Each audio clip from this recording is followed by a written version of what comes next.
নমস্কার বন্ধুরা, আমি ডোনা রিগালিজ লাইফ কিচেন চ্যানেল নিয়ে তোমাদের সামনে এসেছি। আজকে আমি তোমাদের জন্য বেগুন না পুড়িয়ে বেগুন পোড়ার রেসিপি নিয়ে এসেছি। এই বেগুন পোড়াটা বানাতেও যেমন সহজ, আর বেগুন পোড়া খাওয়ার যে একটা দিন থাকে সেই দিনেরও কোনো প্রয়োজন নেই। চলো তাহলে ঝটপট করে রান্নাঘরে গিয়ে আজকের রেসিপি বেগুন পোড়া শুরু করে দিই। কড়াতে 1 চামচ তেল দিয়ে তেলটা গরম করতে বসিয়েছি। তার মধ্যে দিয়ে দিলাম একটা বড় সাইজের বেগুন আর 1.5 খানা টমেটো। এর সাথে দিয়ে দিচ্ছি কিছু কাঁচা লঙ্কা আর দিচ্ছি কয়েক কোয়া রসুন। এখন সমস্ত কিছুকে আমরা ঢাকা দিয়ে রেখে দেব। অন্ততপক্ষে 2 থেকে 3 মিনিট এইভাবেই ঢাকা দিয়ে রেখে দেব। গ্যাসের ফ্লেম এই সময় একেবারেই লোতে থাকবে। আর অপর একটা পিস দেখো এইভাবে রেখে দিয়েছি, ওটা আমি পরে করব। এখন আমি বেগুনটাকে একটু উল্টে দেব। আর এই সাইডটায় দেখো আমি একটু চাকু দিয়ে চিড়ে দিতে ভুলে গেছিলাম, তাই আমি চাকুটা দিয়ে বেগুনটাকে এরকম ছোট ছোট কাট লাগিয়ে দিচ্ছি।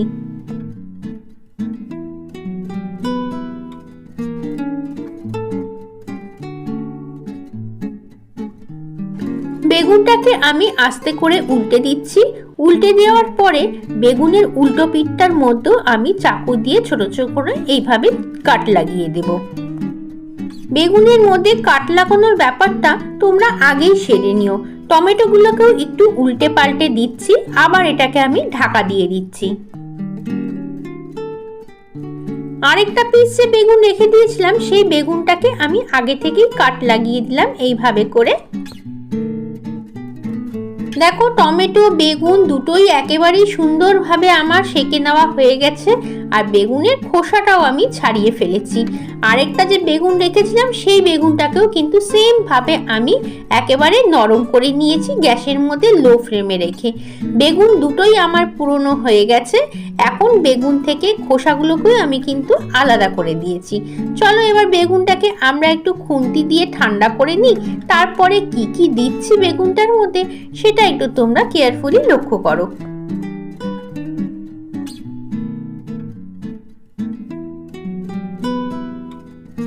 বেগুনটা মাখার জন্য একেবারেই তৈরি হয়ে গেছে। এখন আমি এর মধ্যে দিয়ে দিচ্ছি 1 চামচের মতো নুন, 2 টিস্পুনের মতো সর্ষের তেল, বেশ খানিকটা কাঁচা লঙ্কা কুচো। কাঁচা লঙ্কা কুচোটা কিন্তু যার যার ব্যক্তিগত। একটা মিডিয়াম সাইজের পেঁয়াজকে দেখো স্লাইস করে রেখেছি, সেই পেঁয়াজটাও দিয়ে দিলাম। এখন যে উপকরণগুলো আমি দিয়েছি সেগুলোকে বেগুনের সাথে খুব ভালো করে মিশিয়ে দিচ্ছি। এইভাবে করে বেগুন, টমেটো, রসুন, পেঁয়াজ সমস্ত কিছুকে কড়ার মধ্যে একেবারে লো টু মিডিয়াম ফ্লেমে যদি তোমরা আস্তে আস্তে করে সেকে নাও তাহলে দেখবে দারুণ লাগবে খেতে। আর এটা তো পোড়ানোর ঝামেলাই নেই, আস্তে আস্তে করে এইভাবে বসিয়ে রেখে অন্য কাজও করতে পারবে। দেখবে টমেটো বেগুন সমস্ত কিছু কিন্তু একেবারে ঘেটে হয়ে গেছে। শুধু ওপর থেকে খোসাটা ফেলে দিয়ে এইভাবে করে মেখে নেবে।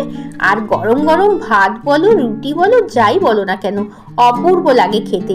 আর শীতকালে তো বেগুন পোড়ার কোনো তুলনাই নেই। না আর হাত ছাড়া হবে না। এখন হাতটাকে পরিষ্কার করে ধুয়ে নিয়েছি আমি। তারপরে বেগুন পোড়াটাকে বেশ জম্পেশ করে মেখে নেব। কি লোভ লাগছে তো? তাহলে একবারে ঝটপট করে রাতের ডিনারে বানিয়ে ফেলো এই বেগুন পোড়া। আর তার সাথে যদি রুটি থাকে তাহলেও কথা নেই, আর ভাত থাকলেও তো কোনো কথাই নেই। দেখো সমস্ত কিছুকে বেশ সুন্দর করে মাখিয়ে নিয়েছি। আর শীতকালের বেগুন পোড়া যেহেতু, এর মধ্যে কিন্তু ধনেপাতা মাস্ট, অবশ্যই ধনেপাতা দেবে। আর যদি ধনেপাতার চাটনি করা থাকে বা ধনেপাতা বাটা থাকে তাহলেও তো বেশ সুন্দর জমে যাবে তোমাদের এই বেগুন পোড়া।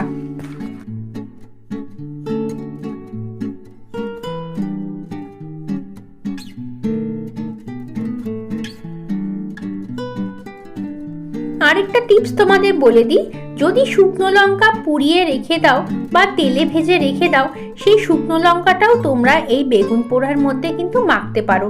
তাতেও বেশ সুন্দর লাগে বেগুন পোড়া খেতে।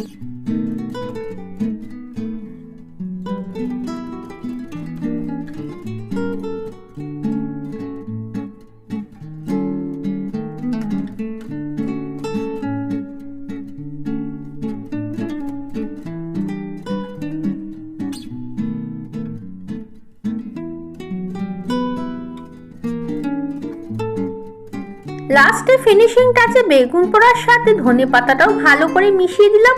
ব্যাস, এটা তো একেবারেই তৈরি হয়ে গেছে। এখন এটাকে আমি গরম গরম পরিবেশন করে দেব।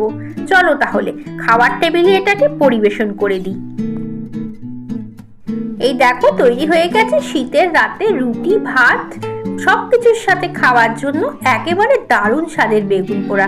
কেমন লাগলো রেসিপি? যদি ভালো লাগে অবশ্যই লাইক কমেন্ট শেয়ার করো। নতুন বন্ধু হয়ে থাকলে চ্যানেলটাকে সাবস্ক্রাইব করে নিও।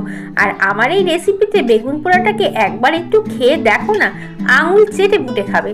চলো তাহলে আজকের মতো তোমাদের কাছ থেকে আমি বিদায় নিচ্ছি। আবার আসবো অন্যদিন অন্য একটা সুন্দর কোনো রেসিপি নিয়ে। ততক্ষণ তোমরা সবাই ভালো থেকো এবং সবাইকে টাটা।